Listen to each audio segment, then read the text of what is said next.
آمنت بالله وملائكته وكتبه ورسله واليوم الآخر والقدر خيره وشره من الله تعالى والبعث بعد الموت। এই ছয়টা কথা আমানতু বিল্লাহ ওয়া মালাইকাতিহি ওয়া কুতুবিহি ওয়া রুসুলি ওয়াল ইয়াউমিল আখির ওয়াল কদর খাইরিহি ওয়া শাররিহি মিনাল্লাহি তাআলা ওয়াল বা'স বা'দাল মাউত। এই ছয় কথা আল্লাহুম্মা সাল্লি আলা মুহাম্মাদিন ওয়া আলা আলিহি ওয়া আসহাবিহি ওয়া বারিক ওয়া সাল্লিম। আল্লাহুম্মা সাল্লি আলা মুহাম্মাদ ওয়া আলা আলিহি ওয়া আসহাবিহি ওয়া বারিক ওয়া সাল্লিম। আল্লাহুম্মা সাল্লি আলা মুহাম্মাদ ওয়া আলা আলিহি ওয়া আসহাবিহি ওয়া বারিক ওয়া সাল্লিম। ঈমানের সংশোধন।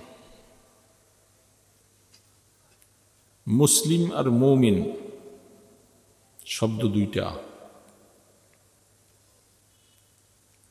কোরআনে পাকের মধ্যে, মুমিনও আছে, মুসলিম শব্দ আছে। হাদিসে জিবরিলের মধ্যে আল্লাহ সুবহানাহু ওয়া তাআলা, আল্লাহ রাসূল বলছেন, জিবরিল আলাইহিস সালাতু ওয়াস সালাম আল্লাহর পয়গম্বরের সামনে আইসা তিনটা প্রশ্ন করেছিল। মাল ঈমান, দুই নম্বর প্রশ্ন করেছেন মাল ইসলাম, তিন নম্বর প্রশ্ন করেছেন মাল ইহসান। এগুলি লম্বা আলোচনার সময় নেই, কথা তো অনেক, শুধু সংক্ষেপে দুইটা কয়েক কথা। তিনটা প্রশ্ন করেছেন জিবরিল আলাইহিস সালাম আমাদের নবীজিকে। প্রথম প্রশ্নটা ঈমান সম্পর্কে, বলেন বাবা কি সম্পর্কে? দুই নম্বর প্রশ্ন হলো ইসলাম সম্পর্কে। তাহলে অটোমেটিক বুঝে আসতেছে ঈমান আর ইসলামের মধ্যে কিছু পার্থক্য আছে। তা না হলে একটা প্রশ্ন হলেই তো চলতো। তিন নম্বর প্রশ্ন করেছেন ইহসান সম্পর্কে। ইসলাহের সাথে যে সম্পর্কটা আপনাদের এই যে প্রোগ্রামের, ইসলাহ যে শব্দটা, এটা তিন নম্বরে জিবরিল আলাইহিস সালাম যে তিন নম্বর প্রশ্ন করেছেন ওটার অংশ হলো ইসলাহ। এই সংগঠনের যে নামটা, প্রথম নামটা কি শব্দটা? ইসলাহ। এই ইসলাহ সম্পর্কে এগুলির অনেক আলোচনা, অনেক ব্যাপকতা। হাদিসে জিবরাইলের আলোচনা 1-1.5 ঘন্টা আলোচনা করলো, শেষ হয়। তো জিবরিল আলাইহিস সালাতু ওয়াস সালামের প্রশ্নের তিন নম্বর জবাবটা যেটা রাসূল বলছেন, প্রথম প্রশ্নটা মাল ঈমান, ঈমান সম্পর্কে প্রশ্ন। ঈমান কি জিনিস সেটার ব্যাখ্যায় রাসূল বলছেন, আমানতু বিল্লাহ ওয়া মালাইকাতিহি ওয়া কুতুবিহি ওয়া রুসুলিহি ওয়াল ইয়াউমিল আখির ওয়াল কদর খাইরিহি ওয়া শাররিহি মিনাল্লাহি তাআলা ওয়াল বা'স বা'দাল মাউত। এই ছয়টা কথা, আমানতু বিল্লাহ ওয়া মালাইকাতিহি ওয়া কুতুবিহি ওয়া রুসুলিহি ওয়াল ইয়াউমিল আখির ওয়াল কদর খাইরিহি ওয়া শাররিহি মিনাল্লাহি তাআলা ওয়াল বা'স বা'দাল মাউত। এই ছয় কথাকে বিশ্বাস করার নাম হলো ঈমান। ছয়টা কথাকে বিশ্বাস করার নাম। তো বিশ্বাস যেটা হয় এটা আকায়েদ, দিলের থেকে হয়।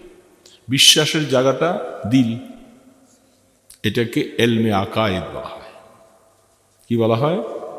এলমে আকায়েদ। শরঈ আকায়েদ নাসবির মধ্যে এই সম্পর্কে বিস্তারিত আলোচনা আছে।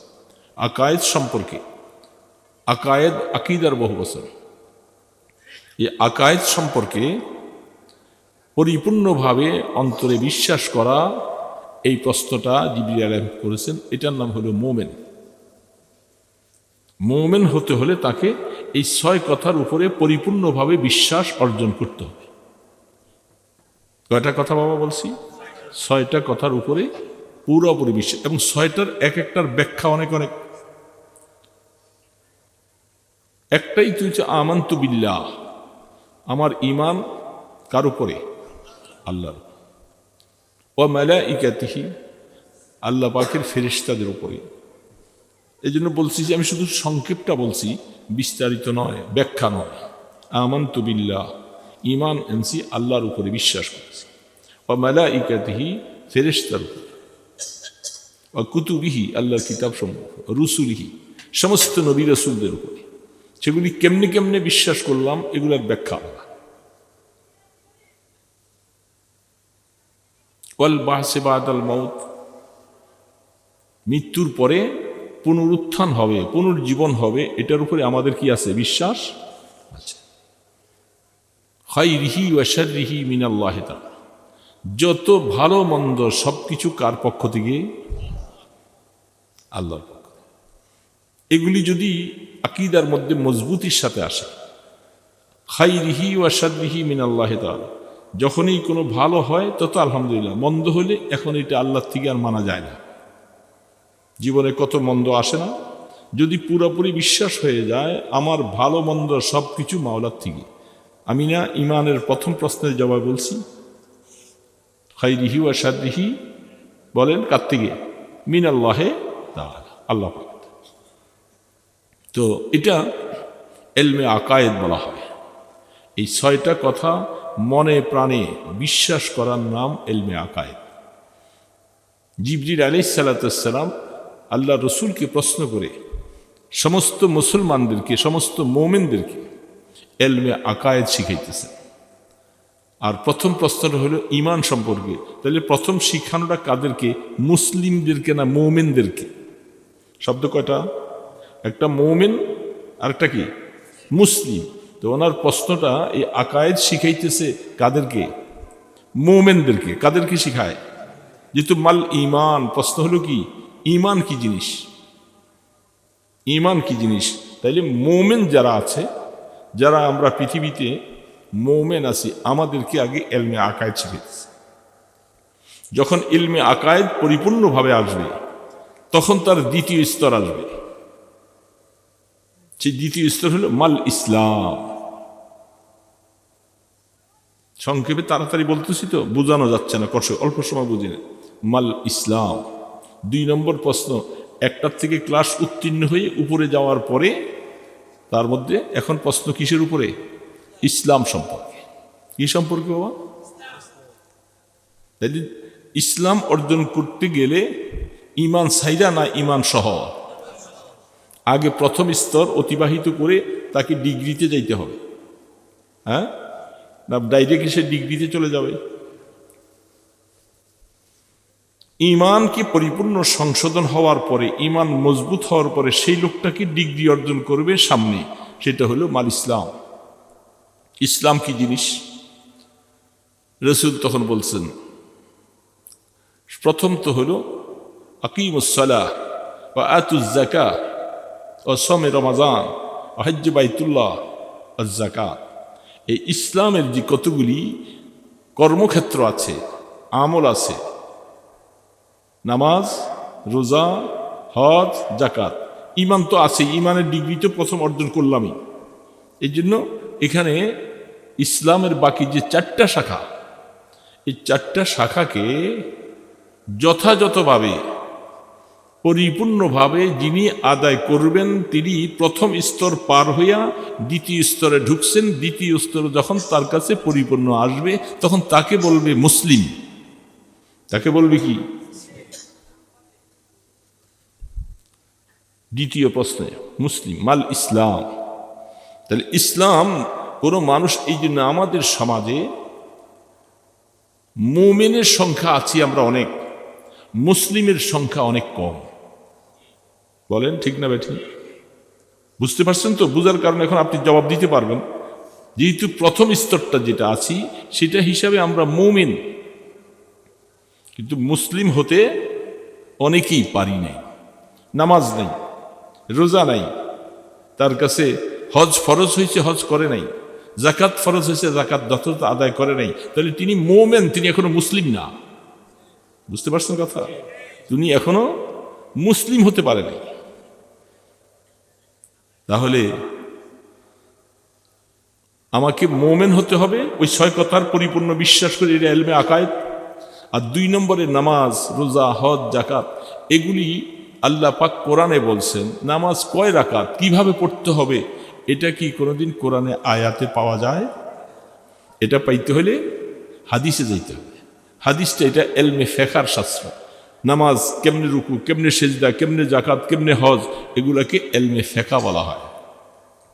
জিবরিল আলাইহিস সালামের দ্বিতীয় প্রশ্নে তিনি এই উম্মতকে ফেকা সম্পর্কে শিখাইতেছেন। এলমে ফেকা বলা হয় এটাকে, সুবহানাল্লাহ। এলমে আকায়েদ, এলমে ফেকা। সমস্ত মাসলা মাসাইল জারি করতে হইলে, আমল করতে হইলে কি লাগবে? ফেকা লাগবে। এই মাসলা মাসাইলকে ফেকা বলা। 3 নম্বর প্রশ্ন করেছিলেন মাল ইহসান। যেই লোকটা প্রথম স্তরে ঢুকলো, সে দ্বিতীয় স্তর অনিবার্যভাবেই সে ঢুকবে। যখন দ্বিতীয় স্তরও সে পরিপূর্ণতা লাভ করলো, 3 নম্বর স্তর হলো তার প্রশ্ন হলো মাল ইহসান। রাসূলকে জিজ্ঞাসা করলেন ইহসান কি? রাসূল বললেন আন তা'বুদাল্লাহা কাআন্নাকা তারাহ ফাইন লাম তাকুন তারাহ ফাইন্নাহু ইয়ারাক। রাহমাতে দু আলম আল্লাহ রাসূল ইহসানের জবাব দিতেছেন।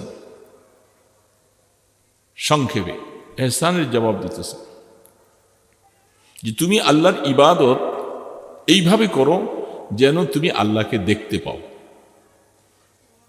আল্লাহকে, আমার নামাজ, রোজা, তাসবিহ, তাহলিল, প্রথম স্তরটা বাদ দিয়া মাঝখানের স্তর নামাজ, রোজা, হজ, যাকাত, তুমি ইবাদতগুলি এইভাবে করবা যেন তুমি আল্লাহকে কাআন্নাকা তারাহু, কাফে তাশবিহ বয়ান করেছেন। হাদিসের পৃষ্ঠায় অনেক লম্বা আলোচনা আসছেন। তুমি বুঝলা যে হ্যাঁ আল্লাহকে দেখা যাবে না, এই চক্ষু দিয়ে আল্লাহকে দেখা যাবে না, তো কি করা? কমপক্ষে এতটুকু ইয়াকিন অর্জন করো যে আমি যে অবস্থায় চলি আল্লাহ আমাকে দেখেন। আল্লাহ বলেন না আল্লাহ আমাকে দেখেন। এটা কি বাস্তব না অবাস্তব? আমি বলতেছি, আপনারা শুনতেছেন, বসে আছি, কি কি অবস্থায় আছি, সর্ব অবস্থা আল্লাহ দেখেন কি দেখেন না? এই যে এতটুকু জিনিস অর্জন করা, এটাকে এলমে তাজকিয়া বলা হয়। আত্মার পরিশুদ্ধ ঘটাইতে পারলে তখন এই হালাতটা বান্দার মধ্যে আসবে। ঈমান গ্রহণ করে 2 নম্বর প্রশ্নের জবাবগুলি যথাযথ যখন আদায় করা হবে, যখন তার যথাযথ আদায় করবে, 3 নম্বরটা তার জন্য সহজ হবে। তখন যেহেতু আমি যখন নামাজ ছেড়ে দিব আল্লাহ দেখেন, আমি যখন মিথ্যা বলবো আল্লাহ দেখেন, আমি যখন মাপে কাহাকে কম দিব আল্লাহ দেখেন, হ্যাঁ, আমি নামাজ না পড়ে যে রাত্রে শুয়ে থাকবো কেউই জানে না, ঘরের আশপাশের আল্লাহ জানেন। তাহলে এই সর্বক্ষেত্রগুলি অন্তরের মধ্যে জায়গা দিতে হবে। এটাকেই এলমে তাজকিয়া বলা হয়। এই তাজকিয়ার মানে হইল এই ইসলাহ। এই যে আপনাদের সংগঠনের নাম দিয়েছেন ইসলাহ, এই ইমানদারকে, মুসলিমদেরকে, আপনারা ইমানদারের ডিগ্রি পার হইয়া 2 নম্বরে আসছেন, ইসলাহুল মুসলিমিন। মুসলিমদেরকে ইসলাহ করার জন্য ইসলাহ করবেন তাকে কি দিয়া? এই এলমে তাজকিয়া অর্জন করাইতে হবে। যে এলমে তাজকিয়া সম্পর্কে আল্লাহ পাক কোরআনে বলছে কদ আফলাহা মান যাক্কাহা ওয়া কদ খাবা মান দাসসাহা। আল্লাহ পাক বলছে তুমি সফলতা অর্জন করবে যদি তুমি তোমার নফসের তাবেদারি থেকে বেরিয়ে আইসা তুমি আত্মার পরিশুদ্ধি ঘটাইতে পারো। তোমার নামাজ যেন নামাজের মতো হয়, তোমার রোজা যেন রোজার মতো হয়, তোমার হজ যেন হজের মতো হয়, যেটা আল্লাহ পাকের কাছে কবুল হবে। ওরকম হজ, ওরকম উমরা, ওরকম আমলটা করতে যাইয়া যখন কোনো গুনার সামনে চলে যাব, সাথে সাথে খেয়াল হবে আমাকে আল্লাহ দেখতেছেন, আমাকে আল্লাহ দেখেন। এই কথাটা অন্তরের মধ্যে পরিপূর্ণ জায়গা দিতে পারলে তাহলে 3টা হাসিল হল। একটা হলো এলমে আকায়েদ মাল ইসলাম মাল ইমান, 2 নম্বরে এলমে ফিকহ মাল ইসলাম, 3 নম্বরে এলমে তাজকিয়া মাল ইহসান। এই জিবরিল আলাইহিস সালাম 3টা শিখাই দিয়ে গেলেন আমাদের রাসূলকে। তার থেকে আমরা শুনছি এই 3টাকে পরিপূর্ণভাবে অর্জন করতে হলে আরও কিছু ব্যাপক আলোচনা আছে যথাযথভাবে। সেই জিনিসগুলি আমার মধ্যে যদি আমি অর্জন করতে পারি তাহলে আমি মুসলিম হতে পারব। কিন্তু দ্বিতীয়টাও নাই, তৃতীয়টাও নাই, প্রথম অংশটার মধ্যে আছি, আমি শুধু মোমেন, এখনো মুসলিম হতে পারি। এই জন্য এই সমাজের মধ্যে লক্ষ লক্ষ মানুষ আছে মোমেন বটে, মুসলিম হতে হলে আমাকে কিরকম হইতে হবে? পুরাপুরিভাবে আল্লাহ পাকের সামনে পুরা সারেন্ডার করে দিতে। এটার একটা নজির আল্লাহ পাক কোরআনে বলছেন। মুসলিম কেমন হতে হবে এটা নজির বলতে গেলে অনেক সময় যাব না, সেদিকে কথা শেষ। আল্লাহ পাক তার দৃষ্টান্ত দিয়েছেন, সেখানে আল্লাহ পাক বলতেছিলেন ফালাম্মা আসলামা, এই মুসলিম তারা দুইজন মুসলমান হয়েছে, বাপ বেটা দুইজন পুরোপুরি মুসলিম হয়েছেন। আল্লাহ কোরআনে তার নজির পেশ করতেছেন। ফালাম্মা আসলামা, কারা? হযরত ইব্রাহিম এবং হযরত ইসমাইল আলাইহিস সালাতু ওয়াস সালাম। এই ইব্রাহিম এবং ইসমাইল আলাইহিস সালাতু ওয়াস সালাম পুরাপুরি 16 আনা বাপ বেটা দুইজন আল্লাহ পাকের সামনে পুরা আত্মসমর্পণ করেছেন। আমার আমিত্ব বলে কোনো শব্দ নাই, জীবনকে উৎসর্গ করে দিয়েছেন সম্পূর্ণভাবে। যে এত বৎসর লালিত পালিত করে এত আদরের সন্তানকে আল্লাহ হুকুম করেছে আমার নামে কোরবানি করে দাও, সেখানে কোনো চুচারা নাই, কোনো রকমের বাক বিতর্ক নাই। আল্লাহ তুমি আমাকে যেমনে বলবা বাবা আমি এমনি রাজি। আল্লাহ পাক পুরস্কারের ঘোষণাটা কি দিলেন? ফালাম্মা আসলামা ওয়া তাল্লাহু লিল জাবিন ওয়া নাদাইনাহু ইয়া ইব্রাহিম। তারা হলো মুসলিম, এদের মতো হইতে হবে মুসলিম। বাপ বেটা দুইজন পুরাপুরি আল্লাহর হুকুমের সামনে পুরা সারেন্ডার, কোনো কিলোকাল নাই। যখনই পরিপূর্ণ বাপ বেটা দুইজন মুসলিম হয়েছে, এই কথাটা আল্লাহ শুকরিয়াতান কোরআনে নাযিল করেছেন যে আমার ইসমাইল আমার ইব্রাহিম তাদের কি বলা হয় পরিপূর্ণ মুসলিম। মুসলিম হতে হলে এরকম হতে হবে, আল্লাহর হুকুমের সামনে কোনো শব্দ নাই, কোনো বাক বিতর্ক নাই, যেমনি বলবে এমনি পালন করা, এটার নাম মুসলিম। তাইলে আমরা কি এটা পারতেছি?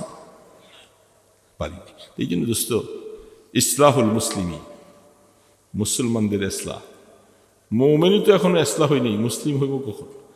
এই জন্য আস্তে আস্তে করে আমাদের ডিগ্রি অর্জন করতে হবে। আল্লাহ সুবহানাহু ওয়া তাআলা আমাদেরকে পুরোপুরি ইসলাহ হওয়ার তৌফিক দান করে। আস্তাগফিরুল্লাহাল্লাযী লা ইলাহা ইল্লা হুয়াল হাইয়ুল কাইয়্যুম ওয়া আতুবু ইলাইহি। আস্তাগফিরুল্লাহাল্লাযী লা ইলাহা ইল্লা হুয়াল হাইয়ুল কাইয়্যুম ওয়া আতুবু ইলাইহি। আস্তাগফিরুল্লাহাল্লাযী লা ইলাহা ইল্লা হুয়াল হাইয়ুল কাইয়্যুম ওয়া আতুবু ইলাইহি। লা হাওলা ওয়া লা কুওয়াতা ইল্লা বিল্লাহিল আলিয়্যিল আযীম। اللهم صل على محمد وعلى آله وأصحابه وبارك وسلم. اللهم صل على محمد وعلى آله وأصحابه وبارك وسلم. اللهم صل على محمد وعلى آله وأصحابه وبارك وسلم. الحمد لله رب العالمين والصلاة والسلام على أشرف الأنبياء والمرسلين. ربنا ظلمنا أنفسنا وإن لم تغفر لنا وترحمنا لنكونن من الخاسرين.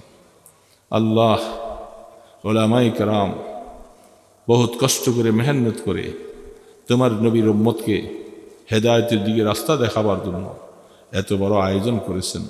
আল্লাহ দয়া করে মেহেরবানি করে তাদের এই আয়োজনকে তুমি কবুল করে নাও। আল্লাহ, একে জরিয়া করে আমাদের জীবনের গুনাহগুলি মাফ করে দাও। আল্লাহ, আমাদেরকে পুরোপুরি ইসলাহ হবার তৌফিক দান করো। আল্লাহ, জীবনটা তো শেষ করে দিলাম। আল্লাহ বাকি হায়াত যতদিন রাখো আমাদেরকে গুনাহ থেকে বেঁচে থাকার তৌফিক দিও। আল্লাহ, ইয়া আল্লাহ, আপনার মর্জি মতো হায়াত কাটাবার তৌফিক দাও। আল্লাহ, আপনি যেন নারাজ হয়ে যান এমন কাজটা আমাদেরকে ফিরিয়ে রেখেন। আল্লাহ, আপনার সন্তুষ্টি অর্জন করা আল্লাহ আমাদের জন্য ফরজ। দয়া করে আপনাকে রাজি করার মতো কাজ করার তৌফিক দান করে দেন। ইয়া আল্লাহ, উম্মতে মুসলিমাকে তুমি দয়া করে পরিপূর্ণ হেদায়েত দিয়ে দাও। ইয়া আল্লাহ, এই মাহফিল যেন পুরো এলাকার হেদায়েতের জন্য জরিয়া হয়ে যায়। সমস্ত ঘরে ঘরে মুসলমানদের ঈমান আকীদাকে মজবুত করে দাও। ইয়া আল্লাহ, আয় আল্লাহ, দয়া করে মেহেরবানি করে আল্লাহ আমাদের ঈমানকে মজবুত করে দাও, আমাদের আকীদা মজবুত করে দাও, আমাদেরকে ইসলাহ হওয়ার তৌফিক দান করো। ইয়া আল্লাহ, যখন মৌতের ডাক দিবা আমাদেরকে ঈমানের মওত নসিব করে দিও। ইয়া আল্লাহ, আপনার হাবিবের মহব্বত ভালোবাসা আমাদের অন্তরে নসিব করে দেন। রসুলের তরিকার উপরে সুন্নতের উপরে চলার তৌফিক দিয়া দেন। আল্লাহ, আপনার হাবিবের দরবারে দুরুদ ও সালামের হাদিয়াগুলি পৌঁছে দেন। আপনার হাবিবের তোফাইলে আপনার ইসমে আজমের উসিলায় আমাদের দোয়াগুলি কবুল করে নেন। সাল্লাল্লাহু তাআলা আলা খায়রি খালকিহি মুহাম্মাদিন ওয়া আলা আলিহি ওয়া আসহাবিহি আজমাইন বিরহমাতিকা ইয়া আরহামার